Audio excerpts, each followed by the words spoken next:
اب آپ کی پارٹی کبھی اقتدار میں نہیں آئے گی؟ کیونکہ ابھی تھوڑی دیر پہلے آپ کہہ رہے تھے ہم دوبارہ عمران خان کو وزیر اعظم سر بنائیں۔ کبھی تو بہت دور کی بات ہے، یہ کل چیلنج دیتا ہوں پورے پاکستان میں کوئی ایک حلقہ فری اینڈ فیئر الیکشن کرا لے، ان کی ضمانتیں ضبط ہو جائیں۔ فری اینڈ فیئر الیکشن کیسے ہوگا؟ سر یہی تو بڑا سوال ہے۔ دیکھیں نا، چیف یہی الیکشن تو بڑا کمشنر جو ہے اپنا سلطان سکندر راجہ صاحب، جب تک وہ ہیں تو بس پھر یہی تو بڑا سوال ہے۔ اور اس کے اوپر یہ مریم بی بی اور یہ اتنی بڑی بڑی بغلیں بجائیں کہ ہمیں عوام نے منتخب کیا اور ہم پتہ نہیں کتنا بڑا قلعہ فتح کر کے آئے، بیٹا ان کو پتہ ہے کہ ان کو کس طرح لے کر آیا گیا۔ وہ قاضی صاحب جو آج پوری دنیا کے اندر ذلیل اور رسوا ہو رہے ہیں، انہوں نے 13 مہینوں میں کیا کیا؟ باقی اس پارٹی کی خلاف ہر جگہ دیوانیں کھڑی کی۔ اسٹیٹمنٹ دیا ہے قاضی صاحب جو پوری دنیا میں ذلیل و رسوا ہو رہے ہیں، ٹھیک ہے ایک جگہ پہ ان کے خلاف نعرے بازی ہوئی ہے، لیکن ایک اور جگہ پہ وہ گئے، وہاں پہ ان کی بڑی عزت افزائی ہوئی ہے۔ سر وہ ٹھیک ہے، لیکن میں یہ سمجھتا ہوں کہ جو انصاف کی دھجیاں انہوں نے اعلیٰ منصب پر بیٹھ کر اڑائیں اور اپنے تعصب سے مبنی جو فیصلے انہوں نے کیے آپ کے سامنے ہی ہیں۔ اچھا، اب جو آپ کی خیبر پختونخوا میں جو حکومت ہے، وہ اب ایک طرف تو علی مین گنڈا پور صاحب کہہ رہے ہیں جی کہ ہم نے تو اب سڑکوں پہ نکلنا ہے اور پھر واپس نہیں جانا، اور دوسری طرف مریم نواز شریف صاحبہ کے خلاف پشاور کے تھانوں میں درخواستیں دائر کرائی جا رہی ہیں۔ ایک درخواست میرے پاس ہے،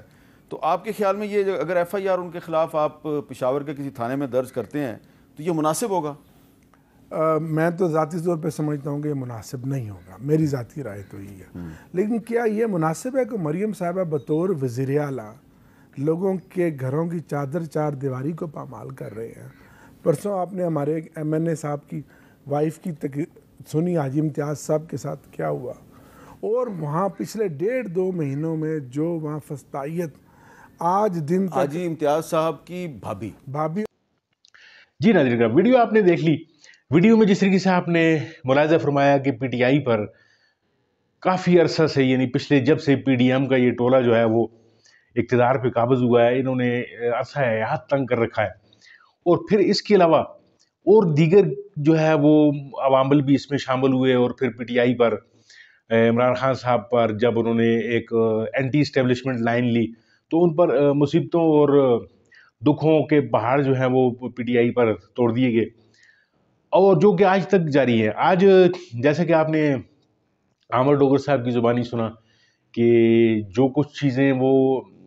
پی ٹی آئی پہ ہو رہی ہیں، ابھی جو ایف آئی آر کا ذکر ہوا ہے اس پروگرام میں، احمد میر صاحب نے جیسے کہ مریم صاحبہ کا جو ہے وہ ایک آپ کو ساؤنڈ بائٹ بھی سنایا، جس میں وہ فرما رہی ہیں کہ یہ جو فتنہ اور فساد کی جو جماعت ہے یہ عنقریب ختم ہونے جا رہی ہے۔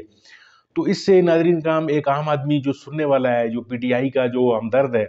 یا جو پی ٹی آئی کا ورکر ہے، خان صاحب کا چاہنے والا ہے، اور جو کہ اکثریت جن کی اس ملک میں ہے، تو وہ اس سے یہی نتیجہ اخذ کر سکتا ہے کہ یہ جتنے بھی فسطائی جو حربے انہوں نے اس گزشتہ ادوار میں استعمال کیے ہیں، خان صاحب پہ کئی حملے ہوئے ہیں،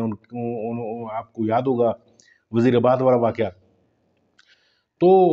اس پورے سلسلے کو نظر میں رکھتے ہوئے، ذہن میں رکھتے ہوئے ایک آدمی یہ سوچنے پر مجبور ہو جاتا ہے کہ یہ جو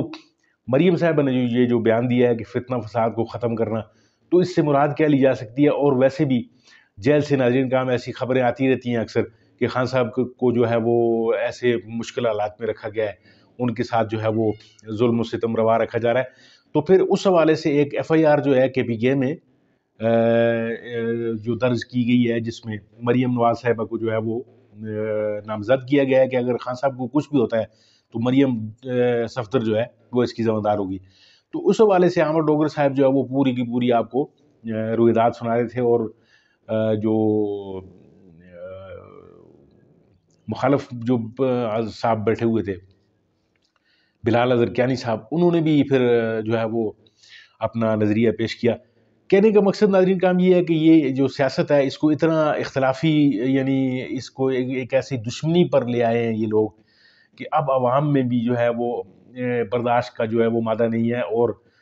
پی ایم ایل این اور پی ٹی آئی کی جو ورکرز ہیں وہ ایک دوسرے کو بالکل اپنا اسی طرح دشمن سمجھتے ہیں کہ جس طریقے سے باقی دیگر معاملات میں لوگوں کے کوئی دشمنیاں چلتی ہیں یا کچھ اس طرح کی بات ہوتی ہے۔ یعنی سیاست میں اس دشمنی کو ڈالنے کے لیے پی ایم ایل این نے جو رول ادا کیا ہے، جس طریقے سے لوگوں کے ساتھ پکڑ دکڑ، پولیس کا جو استعمال انہوں نے کیا ہے، لوگوں کے گھروں پہ چھاپے مارنے، اور یہ ساری چیزیں جو ہیں یہ ایک عام ورکر کے ذہن میں بھی ان کی نفرت جو ہے وہ جانگزین ہو چکی ہے، اور عدلیہ کو جیسے استعمال کیا، جس طرح قاضی فائزیسا کو انہوں نے استعمال کیا پی ٹی آئی کے خلاف، اور ہر طرح کے حزب فسطائیت استعمال کی گئی. تو دیکھتے ہیں یہ فسطائیت جو ہے وہ کب تک ان کی چلتی ہے. ناظرین کا بہت بہت شکریہ ویڈیو دیکھنے کے لیے. امید ہے آپ کو یہ ویڈیو اچھی لگی ہوگی. اگر آپ کو یہ ویڈیو اچھی لگتی ہے تو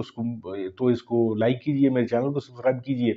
ملتے ہیں آپ کے ساتھ کسی اور موضوع، کسی اور ویڈیو کے ساتھ. تب تک کے لیے دیجیے اجازت. اللہ حافظ.